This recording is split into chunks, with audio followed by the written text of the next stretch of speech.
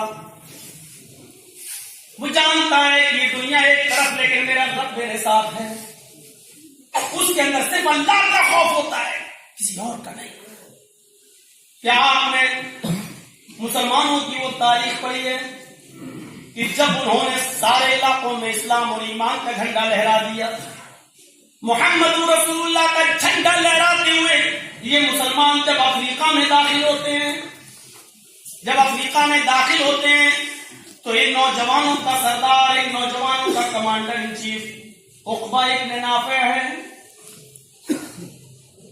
جب وہ افریقہ کے ساحل پر ایک سمندر کے پاس پہنچتا ہے تو کیا دیکھتا ہے کہ سامنے سمندر ہے. نماز کا وقت ہو جاتا ہے. آئیے نوجوانوں، اس ایمان سے اپنی بنیاد کو مضبوط کیجیے، اپنے رشتے کو مضبوط کیجیے.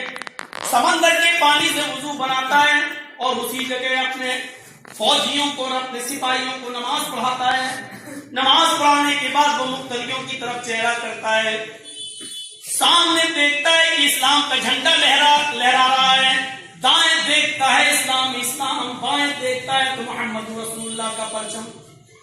پھر وہ سمندر کی طرف چہرہ کرتا ہے. وہاں سمندر کے اندر طغیانی ہے، سمندر کی لہریں، سمندر کا پانی جوش باندھ رہا ہے، اس کے اندر طغیانی آئی ہوئی ہے. عقبہ ابن نافع کے ساتھی سمندر کی اٹھتی ہوئی لمبی لمبی موجوں لہروں کو دیکھتے ہیں، لیکن عقبہ ابن نافع کہتا ہے الہ العالمین، میرے دائیں طرف اسلام، میرے بائیں طرف اسلام، میرے سامنے بھی اسلام، پیٹھ کے پیچھے سمندر. الہ العالمین، میں نے دائیں دیکھا، بائیں دیکھا، سامنے دیکھا، ہر جگہ اسلام ہی اسلام ہے.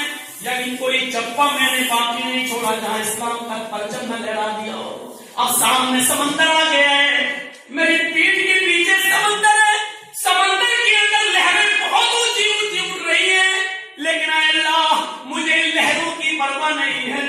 ایمان دیکھیے، اے اللہ مجھے لہروں کی کوئی پرواہ نہیں ہے. میری عزت کو کبریائی کی قسم کھا کے کہتا ہوں، اگر مجھے یہ معلوم ہو جائے اس سمندر کو پار کرنے کے بعد بھی کوئی بستی رہتی ہے، وہاں تیری کوئی مخلوق زندہ ہے، وہاں تیرے بندے آباد ہیں، تو تیری عزت کی قسم کھا کے کہتا ہوں میں اپنے سپاہیوں اور اپنے گھوڑوں کو ان سمندروں کے اندر ڈال دوں گا اور اس وقت تک رکنے کا نام نہیں لوں گا جب تک کہ اس بستی میں بھی جناب محمد رسول اللہ کا پرچم نہ لہرا دوں.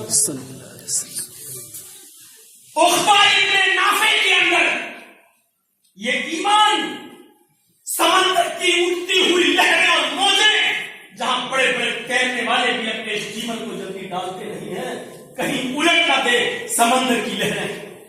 بڑے بڑے پانی میں چلنے والے جہاز شپ ڈرتے ہیں ان کے چلانے والے، کہیں سمندر کی بڑی مچھلی کہیں ہمارے جہاز کو الٹ نہ دے. لیکن عقبہ ابن نافع کا ایمان دیکھیے، الہ العالمین، اگر پتہ چل جائے کہ سمندر کو پار کرنے کے بعد بھی کوئی بستی رہتی ہے، میں نبی نہیں ہوں کہ جبرائیل مجھے خبر دے دیں، مجھے معلوم نہیں ہے کہ اس سمندر کو پار کرنے کے بعد بھی تیری کوئی بستی رہتی ہے. اگر اتنا معلوم ہو جائے اس سمندر کو پار کرنے کے بعد بھی تیری مخلوق ہے، زندہ ہے، تو تیری عزتوں کی بریائی کی قسم کھا کے کہتا ہوں میں اس وقت اپنے گھوڑوں کو سمندر میں ڈال دوں گا اور اس وقت تک رکنے کا نام نہیں لوں گا جب تک کہ اس بستی کے اندر بھی تیرے نبی جناب محمد رسول اللہ کا جھنڈا نہ پھہرا دوں. یہ کون سی طاقت تھی؟ اس کو سمندر کی لہریں نہیں روک رہی ہیں. کیوں؟ ایمان پیدا ہو گیا، ایمان سے رشتہ جوڑ دیا. آج ایمانداری کے ساتھ بولیے، ہم تو اپنے گھروں سے شیطانی چیزیں نہیں نکال سکتے، ہم اپنے بچوں کے اندر ایمانی جرأت کیا پیدا کریں گے اور ایمانی رشتہ کیا مضبوط کریں گے. ایسا نہیں، میں نہیں کہہ رہا ہوں، مجھے معلوم ہے کہ 1 گھنٹہ 1.5 گھنٹہ بولنے کے بعد ہماری صبح روش کیا ہوگی، ہمیں معلوم ہے. خط کا مضمون آپ لیتا ہوں، معلوم ہے تقریر کا